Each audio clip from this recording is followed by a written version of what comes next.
Hi, this is Julie at Love's Beginning with a message called Ask to See Scott Hotalen as He Is. And first, thank you to my friend Scott Hotalen.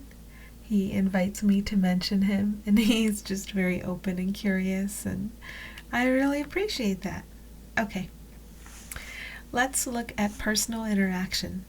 Personal interaction seems to be from one to another, across the space between them. You perceive a gap between what you call you and what you call the other. This perceived space, this sense of otherness, is the ground from which judgment seems sane and necessary. So when I look at my friend Scott Hotalen, how do I look upon him with sanity?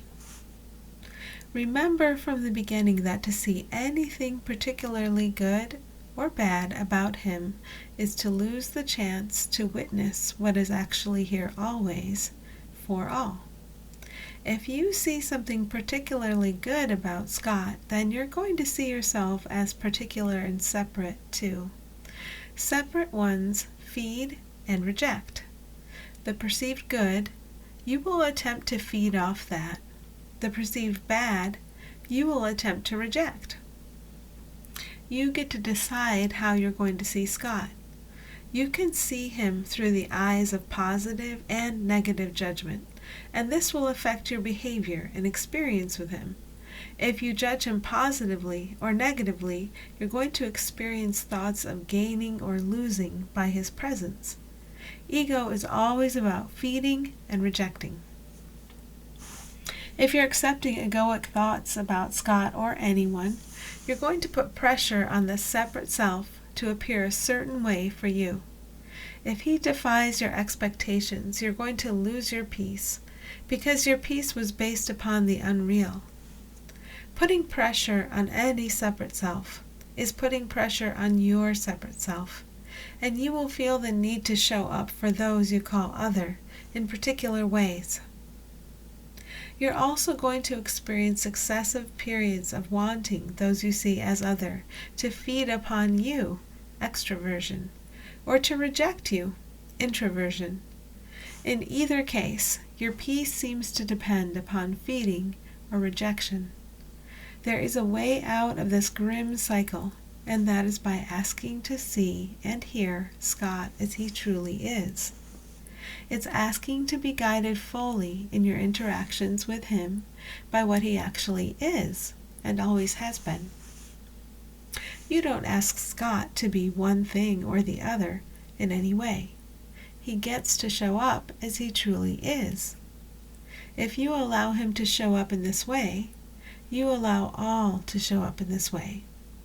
All have this power to ask to see others as they truly are, but it involves a giving that you associate with loss, unless you remember that giving and receiving are the same. Give Scott and all those you call other the power of the goodness without opposite that they have always been, and this goodness that never stands in contrast to any perception of badness streams through you too. It happens simultaneously. You give all to all. Give all to Scott because that is seeing him as he truly is, as goodness without opposite. In giving all to Scott, you give all to all you call other and to yourself. There is no perception of past, no analysis, and no judgment, just awareness. This is not a competition. It's just a remembrance, and a very happy one.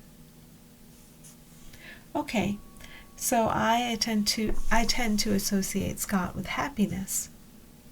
There is one I see as other, and I associate her consistently with deep irritation.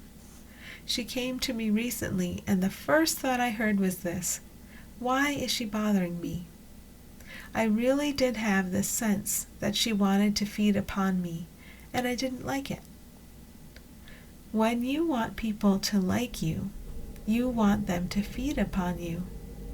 Then, in the same breath, you think you need defenses to protect yourself. It's a very confusing state of mind. Oh geez, I really do have to get off this feed and reject merry-go-round.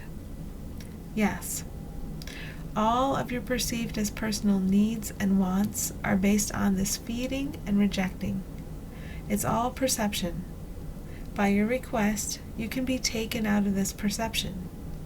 You do stand to lose all of the things you think you like and all of the comforts that you use to distract yourself from the suffering that comes from this feed and reject merry-go-round. But that's okay. You'll just be happy, so you won't need all of the distractions. This is why beings, disguised as people, push happiness away. They know it signals the end of comforts and distractions, and they have come to rely upon those. They find life unbearable without them. What if the perceived need for comforts and distractions disappears completely? Ask to have your perception changed and see what happens. Usually, when you ask for happiness, you are asking to have all of your personal needs and wants met.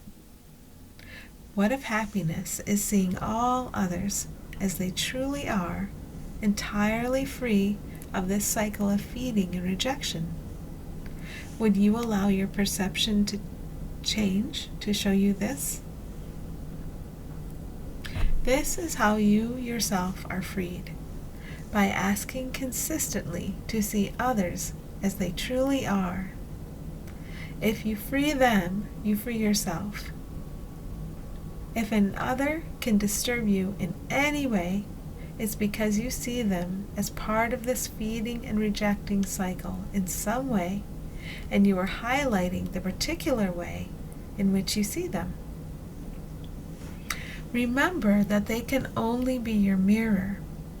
They can only show you how you are caught up in the cycle of feeding and rejecting. Ask consistently to see them as they truly are, and you will see the reflection showing you that you have been freed. The one who seemed to irritate me, I thought that she had come to me in turmoil, and I thought I wanted none of it. I can see that she is highlighting the turmoil I hold in the gap I perceive between us. This is a gap I hold with all of its seeming contents, because I still believe I want it. You still believe there is some threat in the gap between persons that you need to defend against. You still believe there is some reward in the gap between persons that can make you happy. And all you have to do is to ask to see it differently. Everyone is spirit, and everyone is omnipresent everywhere. Everyone is goodness without opposite. Do you want to see this? Ask. When you hold everyone to their separate containers, you will feel them holding you to your perceived separate container. It doesn't feel good, and it will never feel good. When they seem to think you're great and wonderful, you get held to your separate container in order to show up as relatively great and wonderful. It's misery. This is the entire problem of fame, right here. Don't ask to be thought of as great and wonderful. It's not soothing. It's only a temporary trick of seeming soothing. Magic. Illusion. Ask to see the goodness without opposite that is everywhere, in everyone and everything, and you will feel safe. Give all to all right now. This is what every moment is for. It's for the happiness of giving all to all, therefore having it yourself. Give all goodness without opposite to Scott Hotalen, and see it streaming forth from the one who seemed to come to you in turmoil.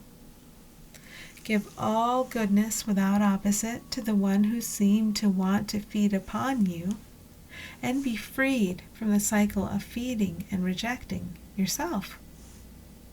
We give thanks for Scott Hotalen, because we give thanks for you and all, and we delight in lighting up the path to giving thanks for all. Thanks for listening.